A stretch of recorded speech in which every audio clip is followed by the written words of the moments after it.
Hello! So we have a place to film now. We don't have an audio situation though, so this is very professional. So I thought I'd make a video about what I've been up to for the past almost a year, and it is the D&D podcast that I've been producing. But before I get started about the evolution of it and my editing process and my character and stuff, we're gonna have a little word from our sponsor.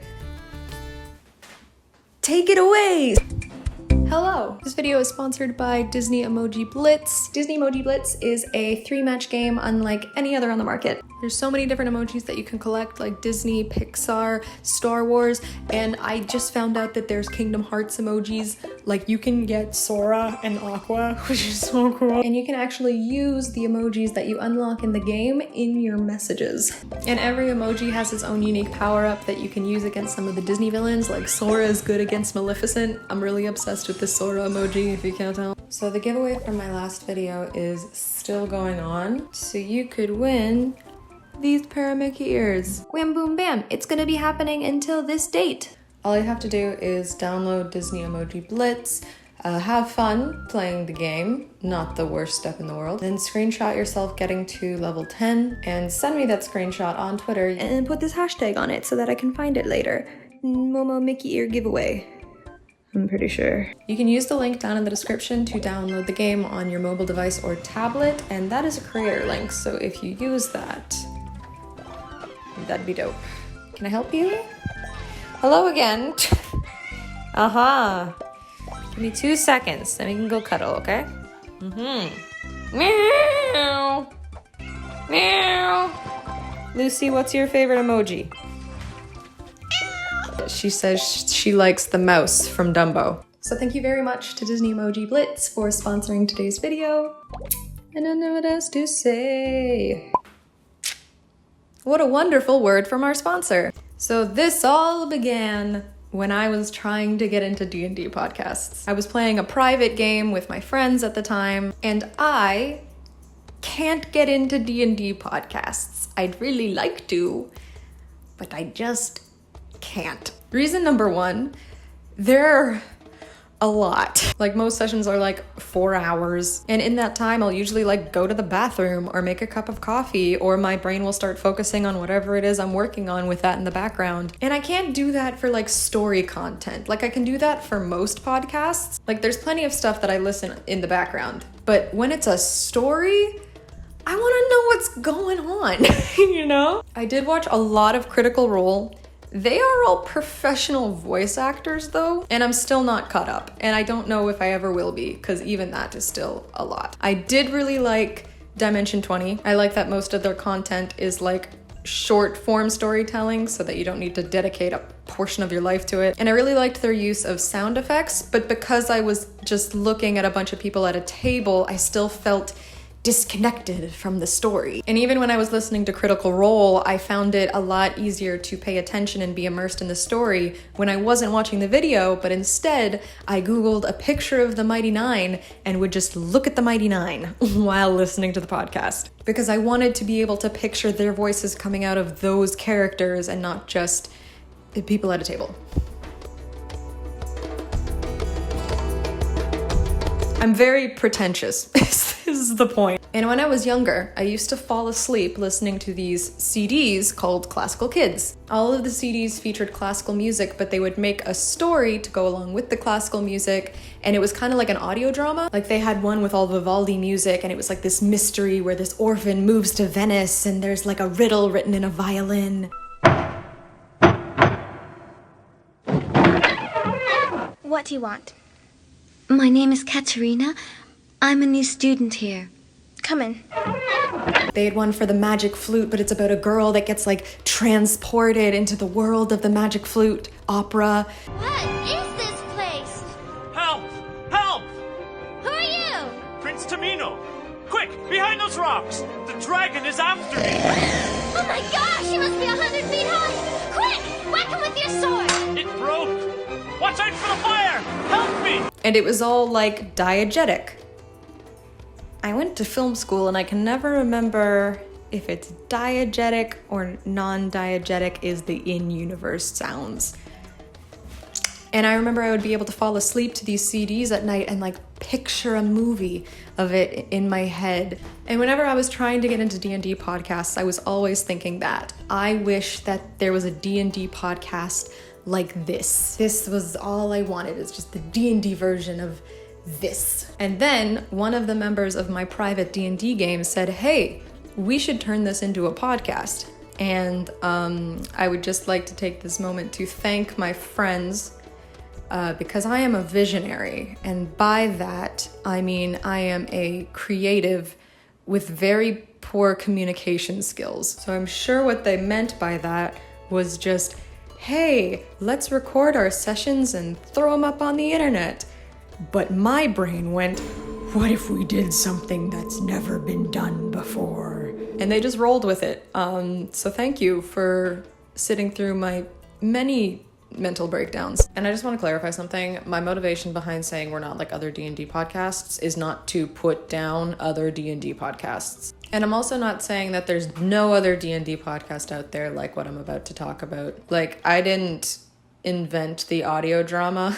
It just means that on my journey through this big place we call the internet, I have not seen anything like the D&D podcast that I've always wanted to listen to. I did find something close to it. I found a web series called High Hopes and Low Rolls, where a D&D party took the story that they made in their D&D campaign and turned it into an animated series. The art style is super cute. I would absolutely recommend go checking them out. Like, I don't want to be like, we're not like other girls, you know? So if you know of any D&D podcasts out there that are like this, please put them in the comments below, shout them out. Even if they're not edited in this way, even if you just like them, put them down in the comments below. Because part of why I went a little nuts on this project is because it is so hard to stand out in this corner of the internet. I'm pretentious. That's the point. Hello, we're going to talk about the development of Realms Apart, and I'm dressed like Megalomandorian, who is an inventor. It's on theme, I guess. So, I knew I wanted some kind of visual component. What an inconvenient place for a squeaky floorboard. I'm just gonna move my legs real far apart. So the easiest answer was just, show our faces. So originally that's what I tried to do, but I decided to not do this for a couple of reasons. First thing being, I realized I didn't want the audience to associate our voices with us. I wanted them to associate our voices with our characters. Secondly, I was a little limited creatively when we had it matched to video, because either I would just add sound effects and music to the raw audio so it could all be in sync, or I could cut out ums, ahs, bits that went nowhere, but then the video would be very choppy and just a bunch of jump cuts. So that didn't work, it got scrapped. But if you would still like to see our lovely faces and the raw audio before it gets edited by me, on the Scabby Rooster Twitch channel, we do offer the live play version of Realms Apart. So it's a little more like Critical Role. You can see all of our beautiful faces. It's all one shot for the most part. And it broadcasts every other Wednesday on the Scabby Rooster channel.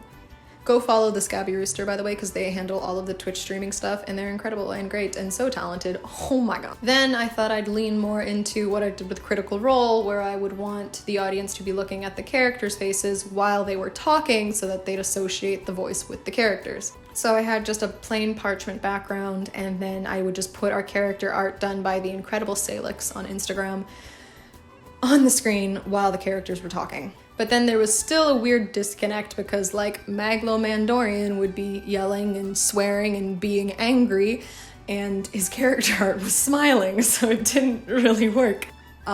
So then, this is around where I had my mental breakdown, no correlation. I decided to fully animatic this D&D podcast. I wasn't in the best place. I also made this little intro, and I hate it now. I can't even look at it. I regret ever showing our faces. Because like I said, I wanted the audience to associate our voices with our characters, and I think I completely messed that up by having the first thing our audience sees is us talking. But also I think it's cheesy.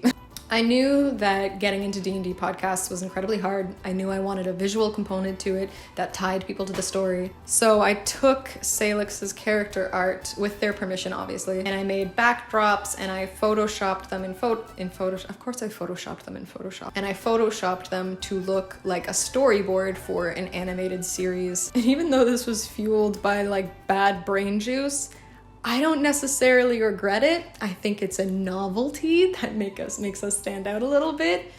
I think it's really neat that you can see the characters emoting as they're talking. The audio is not good because I was working in an old program and then tried to level the exported audio in another program. I don't know if I can communicate, but it's bad. It's bad.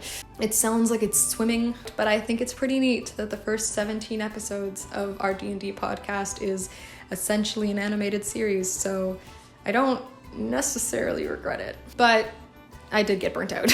But beyond getting burnt out, I also realized that this wasn't going to work long term. Like, I was running into things in the story, like our characters changing clothes, that I could not like one for one represent in Photoshop. So I knew we needed a little bit more abstraction than what I was doing. We needed it to happen a little bit more in the realm of imagination and less like a direct representation. And also, it took forever.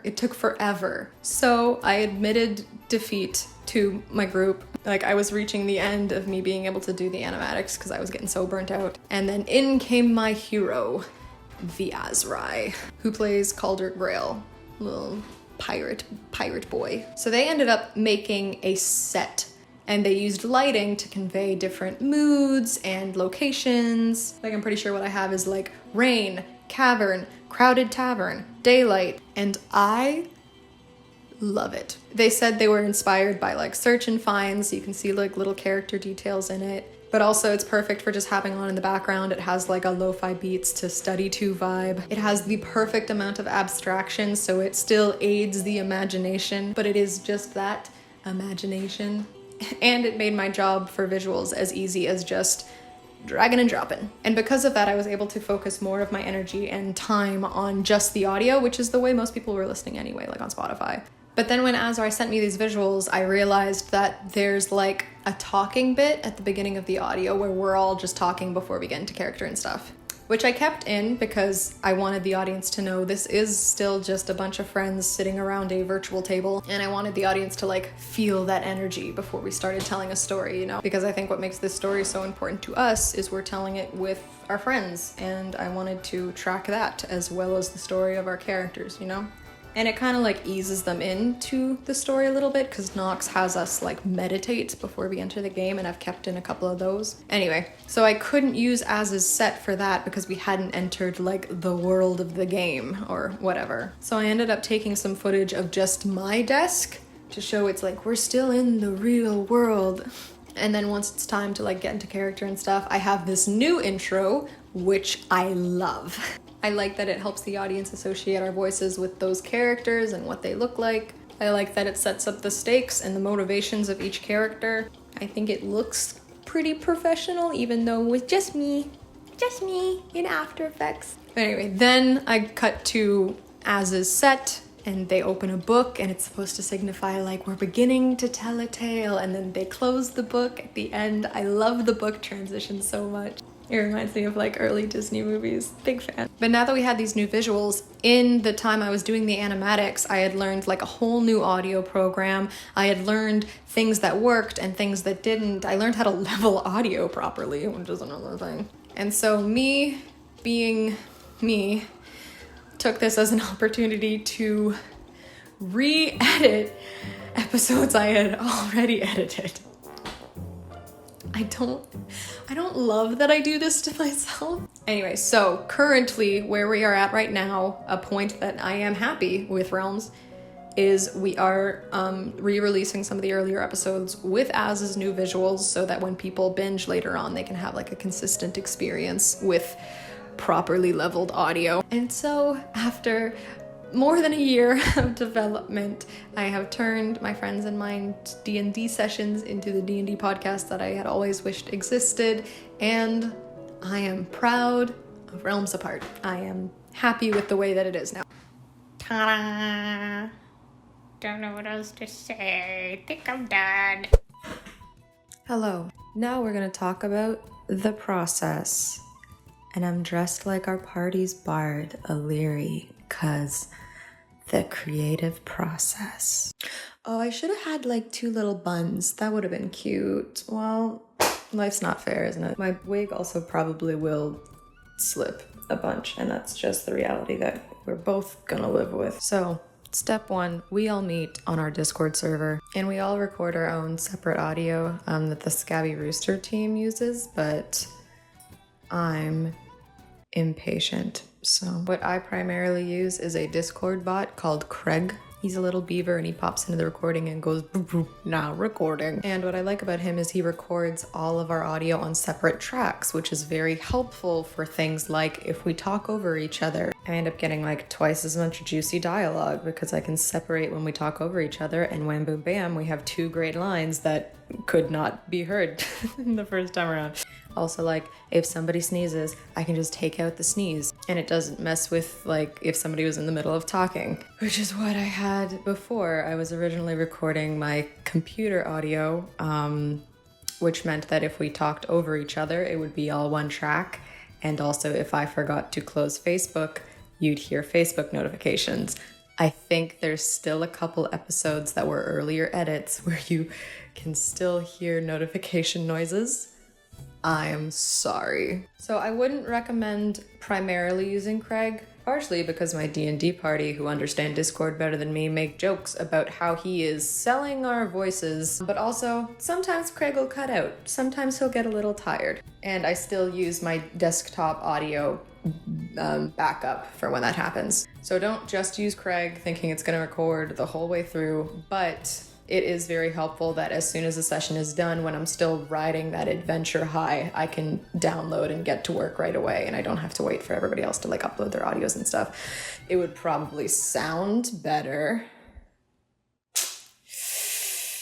All right, moving on. Then after I download the audio tracks and export my own, I throw them into Adobe Audition. I used to use GarageBand, would not recommend it. It was a good beginner program, and I hear that a lot of like industry people actually use it for music production and stuff, but I prefer Audition. I'm able to do a lot more fancy things like level the audio properly. I can make music sound like it's coming from another room, so if we're in like our tavern rooms, I can have the sound of people and music coming from down below.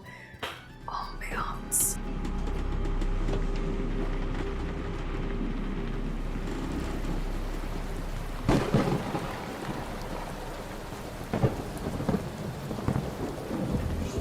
In another tavern, in another part of Waterdeep.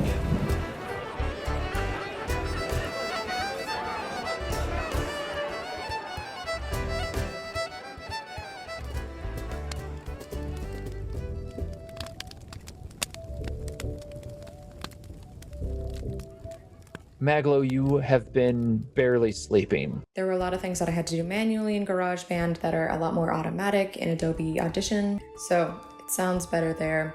I can work faster there. I like Adobe Audition. I took some videos of my progress. I'll put that here. Sorry about the fan in the background, but it is very hot. And we've just introduced a new character, played by me. We play some characters in like other characters' backstories, so there's like more than one character you'll see me play. Anyway, she needs a theme. So we have a license for this website, Spirit Music Productions. So it's a suspenseful theme, so I'm gonna go down to mystery, suspense, yeah, suspense dark, because she's like bloodthirsty. And then she's a pirate, so I'm trying to think of like an instrument that would be like a dark Pirates of the Caribbean. Like I'm thinking like cello? Strings, there we go, strings. Cello. When I find it, I will put it here. Listen to it. So at this point, Nox and I finish our descriptions of the scene and the characters, and we go into actual dialogue, like the things that are actually diegetic and being heard in the universe of the story we're telling. And so I always have like a little swell of the audio, and if there's any like ambient noise, like I have my wolf, the character is a wolf, I have my wolf barking a little bit just to like bring us into the story. I might just be being pretentious, I don't know. So here, I'm playing a character that's very charismatic, and I'm a awkward bum. So I didn't stammer on my words or anything, but I definitely took my time with it. And this is a little more high energy of a scene than I think my pacing demands here. So just to make her sound a little bit more confident, a little more quick-witted, and to make the energy of the scene match the situation, just speed it up. So here, me and Nox are, our characters are talking shop, figuring out where the Death Star plans are. And at one point he says something and doesn't quite finish his sentence, and then I just say, thank you, like kind of awkwardly. So what I'm gonna do is I'm gonna have my wolf cutting him off, and then I'm gonna space this out and let there be like a pregnant pause for suspense, because I'm, the queen of the sea. This is the ship's cartographer.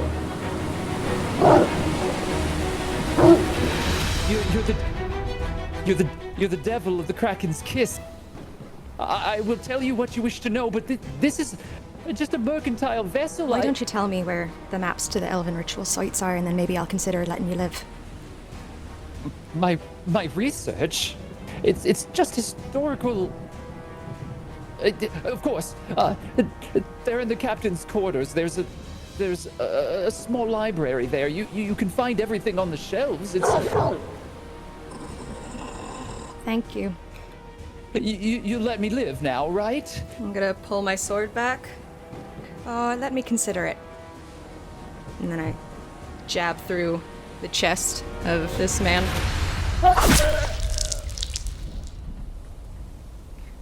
I take the sword out, I wipe it on his clothes, I sheath it, and I head for the library.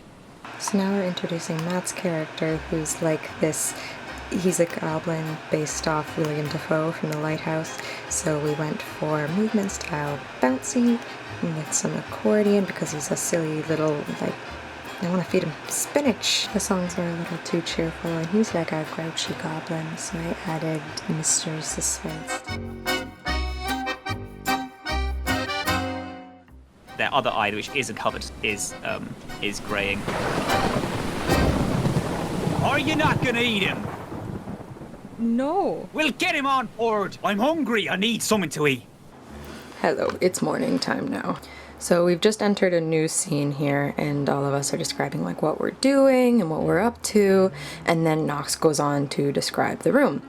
And I think it would just have a little bit of a better flow if we described the scene first and then what all of us are doing in it. So I just take the scene description and I just put it over here. Also, I have leftover butter chicken pasta. I know it's not a thing, but I really like it. I think it's really yummy. At this point, an NPC starts talking to us, and I forgot his name, so I've just taken out when I ask Nox what the name of this NPC is, because Doddle would know his name, so it just makes the conversation sound a little bit more natural and in-universe. So I've been working on this all day, to be fair, at the same time as playing The Sims, but I just got to a part where Nox's NPC mentions 3 of our main bad guys. And I've chosen the music that usually plays in the scenes with them in it, so that we associate that song with that character and their vibe. So I can't really explain this part because spoilers, but at one point June's talking and she doesn't mention a character by name, but she's talking about that character, and the audience knows, but the character she's talking to doesn't. So when she doesn't mention that character, I play that character's themes that the audience is like, ah. Hello, this is a different episode now because I'm going back to earlier episodes that I edited on an older program. So around here, Nox describes the building that we're entering, and he says, oh, there's a fountain with a woman on it. And we move on, and we're like trying to find a place to put our horse and stuff. And then a little bit into that, I ask about the fountain. So just to make it flow a little bit better, I'm gonna move this whole bit where like Maglo rolls a history check to find out more about the fountain, and I'm gonna put it with the fountain stuff so that the scene moves like chronologically. And in the center is a fountain. And on that fountain is a very young-looking soldier of some sort, and she has her sword pointed skyward. I just have a dumb question. The soldier lady on the fountain is part of the fountain, right? She's like a statue, or is there a real soldier lady hanging out? No, that is very different. Yeah, it's very different things. And fair question. It is made of marble. Okay. No, Doddle, that's a statue. You know what statues are, don't you? I was gonna say, actually, as we passed by, I was gonna be like, Magla, do you know who that is? Do I? Make a history check at a disadvantage, please. So I've just come to a point where somebody slams down a tankard. So I go to my folder of a bunch of sound effects that I have, and usually I'll just mix and match these sound effects to get the effect that I want. So right now I have in there a metal bang and just a series of impacts. We get our sound effects from Sirenscape, by the way, which you can actually use like during your D&D games, like you can use it live. And just putting a metal bang sound and an impact sound together, and then I'm gonna lower the pitch of the metal bang a little bit just to make it sound more like a tankard. There's a place, it was around like ages ago. It was around the Netherese time. It's a place called Teowin. They built themselves on just a lot of technology, which is kind of just fallen off the face of the earth. A very large metal tankard slams down in front of you. I believe you ordered this drink. So we're still redoing all the old episodes, because I can't be stopped, believe me, I've tried. And not only do I take out all the ums and the ahs, there's also a sentence here said by a pretty confident character, but because, you know, we're human, and we're all making these lines up as we go, this character says, oh, well, blah, blah, blah, probably. But I was like, I don't think they'd say probably there. They'd be, like, pretty certain about everything they're saying. So not only do I take out all the ums and the ahs and stuff, I also take out stuff like this, like filler. Like something I've noticed that I do is I'll always say something and say I'm doing it a little bit. Like in this, I said, I dab my face with a napkin a little bit. You either do something or you don't.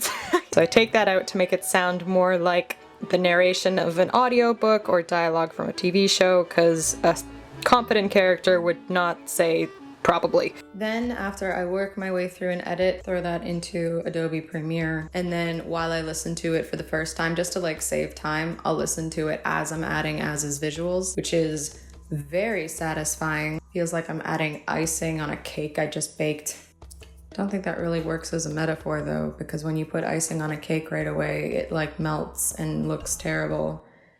So but even as his visuals, I mess around with a bit. Like, this is one that he's given me called Cavern, which works well for, like, the Underdark and places. But we're in a sewer right now that I still think is dimly lit, but I don't think purple is the right color to convey sewer. So we're just gonna go down here.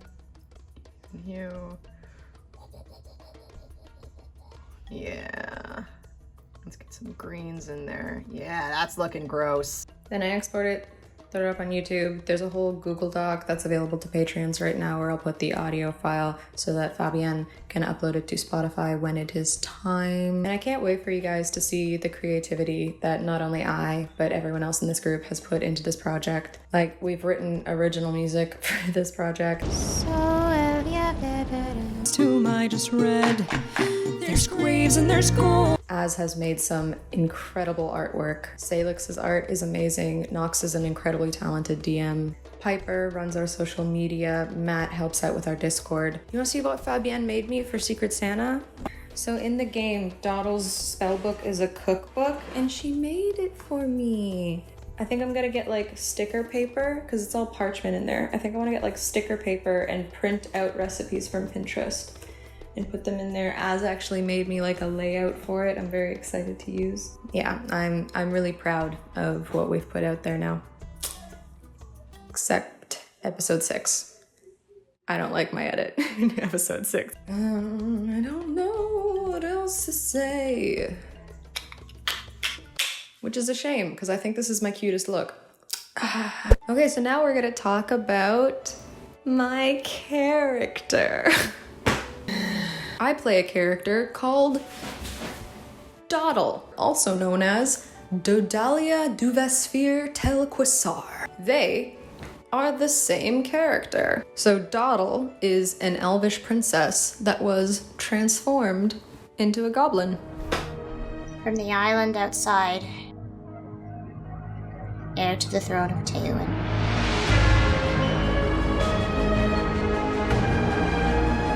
Or I'm just a very mentally ill goblin. I'm still weighing my options.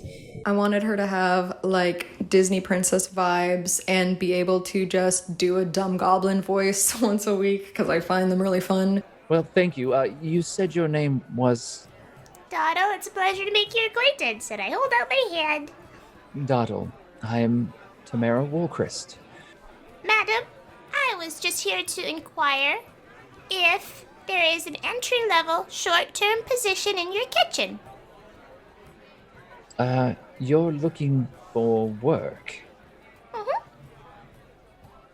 Did you and Fiddle Scratch have a conversation yesterday? Yes, we did.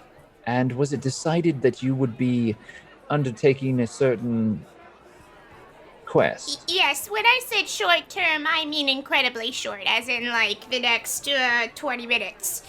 So I don't remember the exact order that any of this happened in, but my boyfriend, Matt, was playing an explorer called Maglomandorian, and his character is looking for this ancient lost city called Teowin, like very Atlantis, El Dorado kind of vibes. And so I was like, oh, what if I came from that place? Like, what if I am the princess of that place?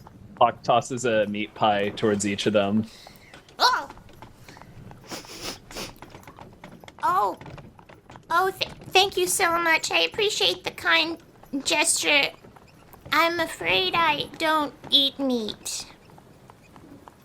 All right, I've never met a goblin that didn't eat meat, but... I'm a bit of an oddball. What can I say? You're a goblin who don't eat meat. Mm-hmm. And you know about Taywin. Mm-hmm. So I went to Nox and I was like, hey Nox, me and Matt have this idea. I am the princess of a lost elvish civilization. And Nox really wanted to play in the Forgotten Realms universe, which is a pre-existing D&D universe. You may know it from like the Baldur's Gate games. Ours is like pseudo homebrew though, so while it's based on the Forgotten Realms stuff, it's kind of our own canon. Like we're playing in Waterdeep, but apparently there's like a canon character in the Forgotten Realms world that's like dead or something. I don't know anything about the Forgotten Realms world. But Nox was like, hey, there's already this like hidden elvish island called Evermeet. What if you were the princess of there? So I created a character that I knew would infuriate men. So I am the princess of Evermeet. So one day, Dodalia wakes up and is transformed into a goblin. I don't know who did it or why it happened. The only one that does know is Nox. She just woke up one day and was now a goblin. High elves of Evermeet don't care for outsiders, let alone goblins. She gets chased out. Who are you? Answer me, creature. I'm your daughter. At least I think I am. Hops onto a boat, but it's very hard to keep track of where you are in the middle of the ocean. So, I ran, and now I'm here. So she ends up washing up on the Sword Coast, finding her way to Waterdeep, and is now on a quest to find her way back home to Elf Atlantis. And then along the way, they find out they have a greater destiny. So I know I'm gonna get comments about it, so I'm gonna address it right away. Yes, Critical Role was an inspiration, obviously. I'm not gonna spoil anything, but there is like a goblin transformation situation in there. And I was like, ooh, I like that concept, but I wanna do something completely different with it. And yes, it's like Shrek. It's just like Shrek, except in one way. So I knew I didn't want to do the classic, you're fine just the way you are, don't transform back kind of trope that often goes along with these transformation storylines. I wanted to tell the story of somebody that fights like hell to become the person that they were before they got hurt. But Dottle, what is it that you want? I'd like to go home, sir. And where is home? I don't know anymore. I do have friends who have ships, and I'm sure that I could help you charter a fine sailing vessel. Really? Dottle doesn't like the way she is because that isn't her. And I've been doing a lot of work in therapy. My D&D character is not this deep. This is just how deep I'm looking into them. I'm not gonna be like, my character's a metaphor for capitalism. But I've been doing a lot of work in therapy about the IPF process. And it talks about how there is your core, and then there's parts of you that are exiled or protectors of those exiled parts. And they're the parts of you that act aggressive or depressed. Because in a way, they're trying to protect you or shield you from certain things. And that's kind of how I think about it, is like, Dottle is a part, but Dodalia is the core. And she is so fun to play because all my dialogue is very Disney princess-esque, but I do it in like a dumb goblin voice. I'm sure I'll put clips here or something, which is the most fun to play. But there's also these like deeper layers to her, so I get to have some like really cool roleplay scenes with my friends. So, wham boom bam. That's her. So, thank you to everyone that has been a supporter of Realms Apart through this transitional period of my life. It was very good for me to keep busy while I was figuring out a lot of stuff. And like I said, now the D&D podcast that I always wanted to exist now exists. So I'm real jazzed about that. I listen to it all the time. And it's not a vain thing, it's literally just I made the D&D podcast that I wanted to exist. If you would like to check out Realms, the links for everything are going to be in the description box. Realms Apart is available on Spotify, YouTube, and Twitch. You can follow us on most places at realms_apart. So we have, at the time of me filming this, 40 episodes recorded and edited. They're all available for my Patreons and the Realms Apart Patreon. But they're going to be released with the visuals once I catch up to my schedule. This video goes out to my Patreons who allowed me to completely veer off YouTube stuff for a while and put this strange D&D podcast into development. Thank you so much. Every coffee that I got was because of you. And it was really fulfilling and really nice to work on something narrative again for a while. Because like I like telling stories, and it was nice to, in a way, go back to my roots. And now the story that me and my friends are telling can be immortalized in a way that I love, and just real jazzed about it. So thank you. This little dream of mine would not have been possible without you and without my friends. This is everybody else on the Realms Apart team. You have Salix, who drew all the character art and is lovely. And then you have all the cast and crew. Oh, look at all the names. I don't know where exactly they are, but you have Nox, who is an incredible DM, and Fabienne, who is a wonderful rogue, and they're over working on the Scabby Rooster side of things, so they handle all of the Twitch streaming. You have Kaza Marie, who worked as like a production person, like she made us schedules and kept me on track, and that was a role I definitely needed because I am a creative freight train. You got Matthew, who runs our Discord. You have Piper, who runs our social media, and they're both so cute. And then you have Az, who made the new visuals that you can see on the YouTube channel.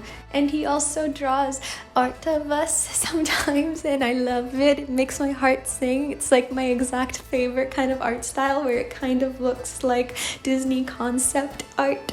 I love it. I don't know what else to say. If I forget anything that I needed to say, I'll put it in here.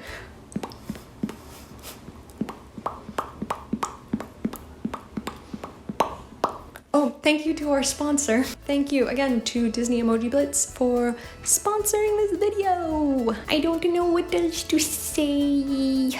I think that's it. Okay, I'm going now. Bye.